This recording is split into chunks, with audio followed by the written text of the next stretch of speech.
Hello students, welcome back to my YouTube channel professor Shubham Tiwari. बात करेंगे आज आपके hashtag fifth analysis and interpretation of financial statement. Continue lectures आपको मिल रहे, काफ़ी बच्चे के लिए काफ़ी अच्छी बात है कि एग्जाम आपके नज़दीक है एंड वीडियो आपको कंटिन्यू प्रोवाइड करा दे रहा हूँ। जितनी जल्दी पॉसिबल हो पा रहा है उतनी जल्दी ट्राई किया जा रहा है और जितने सब्जेक्ट पॉसिबल हो पा रहे हैं SY के।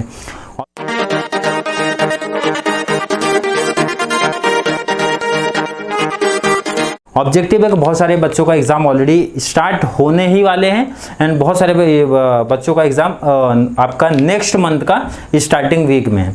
तो ट्राई है, ऑब्जेक्टिव है कि जितना सब्जेक्ट जितने लेक्चर्स पॉसिबल हो पाए आपको थोड़ी सी स्पीड तरीके से प्रोवाइड कराए जाए।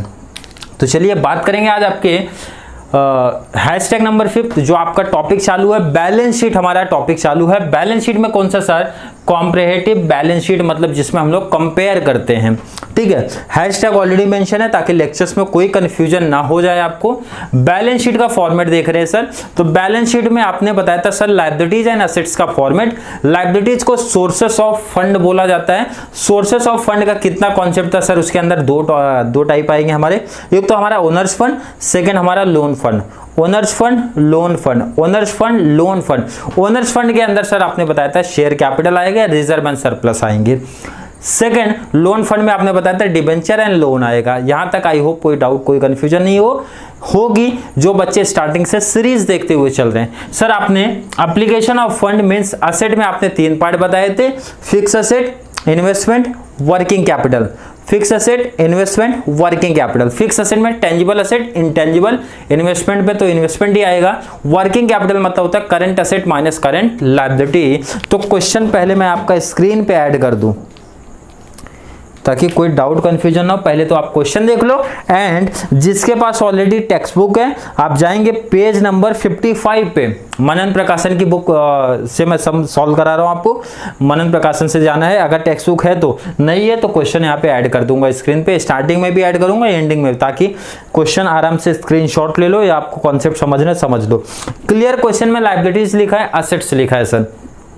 सम स्टार्ट हम लोग हमेशा करते हैं लायबिलिटीज में। क्या क्या दिया थोड़ा सा पढ़ लेता हूं मैं। शेयर कैपिटल है, रिजर्व एंड सरप्लस है, 12% डिबेंचर है, करंट लायबिलिटी है। कुछ बहुत ज्यादा डिटेल नहीं सर, 4 ही इंफॉर्मेशन है तो यहाँ पे ऑलरेडी हम लोग फिलअप कर देंगे। ठीक है सर। असेट में फिक्स असेट है, इन्वेस्टमेंट है, डायरेक्टली देके रखा है, करंट असेट है। नेक्स्ट मिसलेनियस एक्सपेंडिचर है सर, एक न्यू कॉन्सेप्ट आया है जिसकी वजह से ये सब मैं आपको करा के दे रहा हूँ। मिसलेनियस एक्सपेंडिचर आया है तो सर ये क्या है हमारा? तो ये है हमारा फिक्टिशियस असेट होता है। तो क्या होता है? फिक्टिशियस असेट होता है जिसको हम लोग क्या करेंगे सर? हम लोग करेंगे यहाँ पे ओनर्स फंड जो हमारा होता है उसमें से माइनस किया जाता है। कैसे कैसे कैसे ध्यान से देखना है। शेयर कैपिटल पहला सोर्सेस ऑफ फंड में शेयर कैपिटल हमारा है, तो शेयर कैपिटल सीधा देके रखा है सर 50,000, 80,000। नेक्स्ट हमारा सर रिजर्व एंड सरप्लस, तो मैं यहां लिख देता हूं, ये हमारा सेकेंड पार्ट है, रिजर्व एंड सरप्लस। कितना देखे रखा है सर? 15, 20, 15, 20। क्लियर हो गया? हाँ सर ये क्लियर है। इसका टोटल कर लूंगा सर तो क्या मिलेगा हमारा? Owner's fund. क्या मिल जाएगा? ओनर्स फंड मिलेगा आपका। ओनर्स फंड का टोटल कर लेता हूँ, मतलब इसका टोटल। तो ये सर हमारा हो गया 65 और ये हो गया हमारा 1 लाख। माइनस कर दूंगा सर इसमें से जो हमारा मिसलेनियस एक्सपेंडिचर दिया था, ये चीज़ याद रखना, ये यहीं पे माइनस करना है टोटल के बाद। कितना देके रखा था सर? 54, यहाँ पे 5 है, 4 है। माइनस जब आप करते हो तो याद रखना ब्रैकेट आपको लगाना पड़ेगा। ब्रैकेट आप लगा देना तो आपको सेम अब फाइनल आपको मिला टोटल्स ओनर्स फंड। किसी किसी टेक्स्ट बुक में नेटवर्थ भी लिखा रहेगा तो कोई कंफ्यूजन नहीं होना, वो सेम चीज़ होता है आपका। तो टोटल कर देते हैं इसका, तो सर ये माइनस करूँगा तो आ जाएगा हमारा 60,000, ये हमारा आ जाएगा 96,000। आई होप कोई डाउट कोई कंफ्यूजन नहीं हुआ है। नेक्स्ट सर हमारा था 12% डिबेंचर लोन फंड में आएगा, पहले से लिख के रख लिया हूं। कितना दिया था sir 30 and 24,000, 30,000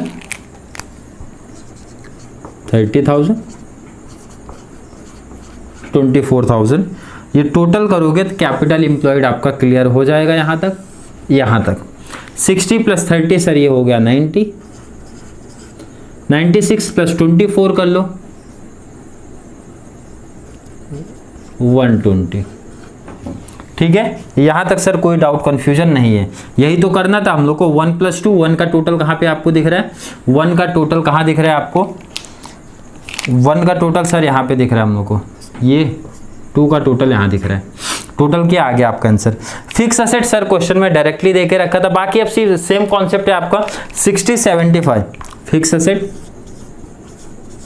60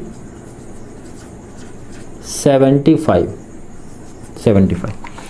and next investment sir कितना देके रखा है? इन्वेस्टमेंट 10,000 20। कितना आसान कॉन्सेप्ट है, फॉर्मेट से सिर्फ देख के लिखते चलना है आपको। करंट एसेट कितना दिया था सर? 50 40 दिया है, 50 माइनस करना है करंट लायबिलिटी सर 30 15 30 और यहाँ पे आपका 15 माइनस करते हो तो आपको क्या करना है? ब्रैकेट में लेके चलना है वो चीज और आ जाएगा आपका वर्किंग कैपिटल। तो इसको अंडरलाइन एक कर देता हूँ। 50 में से 30 आपका गया तो क्या आ जाएगा सर? 20। 40 में से 15 गया तो सर आ जाएगा आपका 25। उसके लास्ट वाला तो अब तक आपको याद ही होगा 1 2 का 5 1 2 का 5 मतलब 1 + 2 + 5 प्लस कर दो 60 + 10 70 70 + 2 20 तो सर हो गया ये 90। चले 75 25 सर हो गया 95 95 में 25 ऐड कर दूंगा तो 120। कितना आसान सा कॉन्सेप्ट है, सिर्फ डिफरेंट क्या है वो चीज याद रख लेना बस, ये बाकी सब सेम है।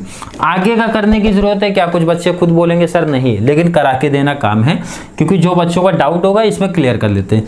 50 था 80 हो गया सर, इंक्रीज हुआ कि डिक्रीज हुआ? सर इंक्रीज हुआ है 30,000 का।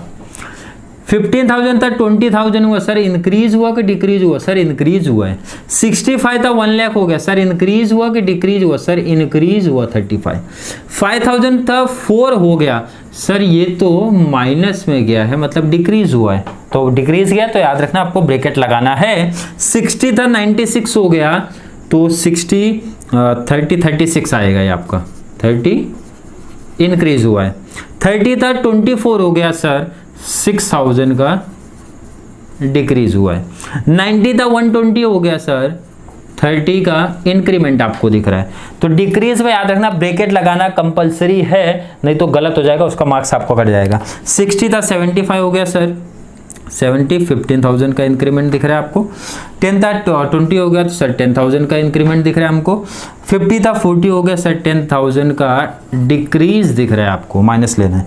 30 15 हो गया तो 15 का सर माइनस में दिख रहा है हमको। 20 से 25 हो गया सर, 5 पॉजिटिव में दिख रहा है सर। 90 120 हो गया सर, 30 का इंक्रीमेंट आपको दिख रहा है। यहां तक कोई डाउट कंफ्यूजन है क्या सर? बिल्कुल नहीं है। परसेंटेज 2-3 आप निकालना सिखा दो, बाकी हम लोग कर सकते हैं। तो चलिए बहुत सिंपल सा परसेंटेज का कॉन्सेप्ट आपको क्लियर कराया था। कैसे कैसे कैसे सर? जो अमाउंट एब्सोल्यूट चेंज किया मल्टीप्लाई कर दो 100, क्योंकि परसेंटेज में आप ले रहे हो। ठीक है सर, कौन से ईयर से कंपेयर करो सर? ईयर 1 मतलब 30,000 मल्टीप्लाई 100 डिवाइड बाई 50,000।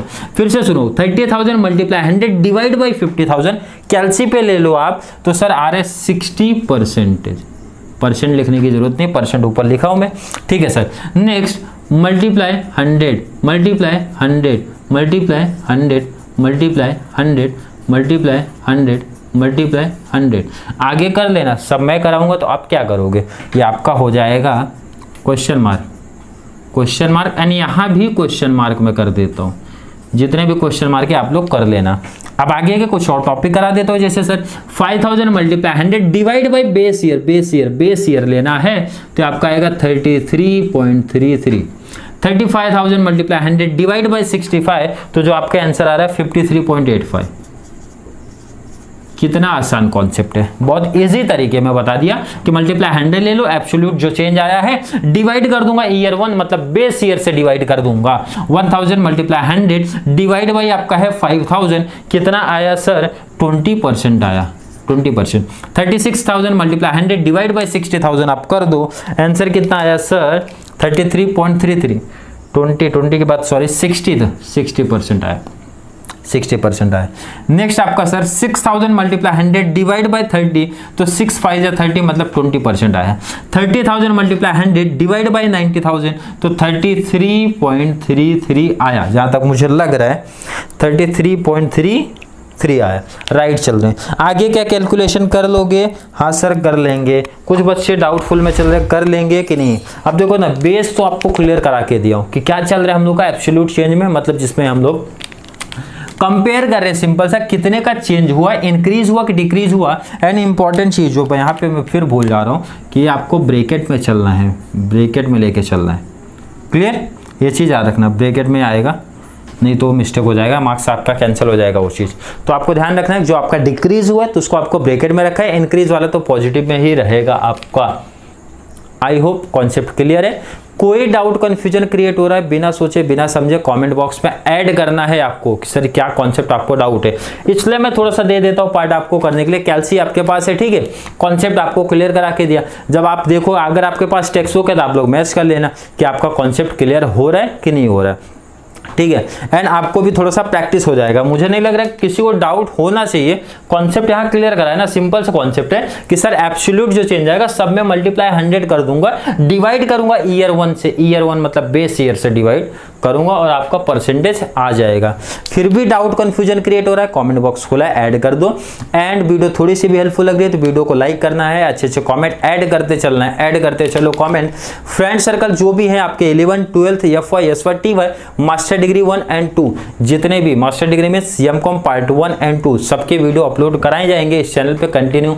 कॉमर्स के जितने ज़्यादा कमेंट रहेगा, जितने ज़्यादा अच्छे अच्छे कमेंट रहेंगे उतनी अच्छी अच्छी वीडियोज आप लोग के लिए आती रहेगी जो आपके एग्जाम के लिए बहुत ही ज़्यादा हेल्पफुल रहेगा। तो चलिए बात करेंगे नेक्स्ट लेक्चर में नेक्स्ट टॉपिक के बारे में, तब तक के लिए थैंक यू सो मच।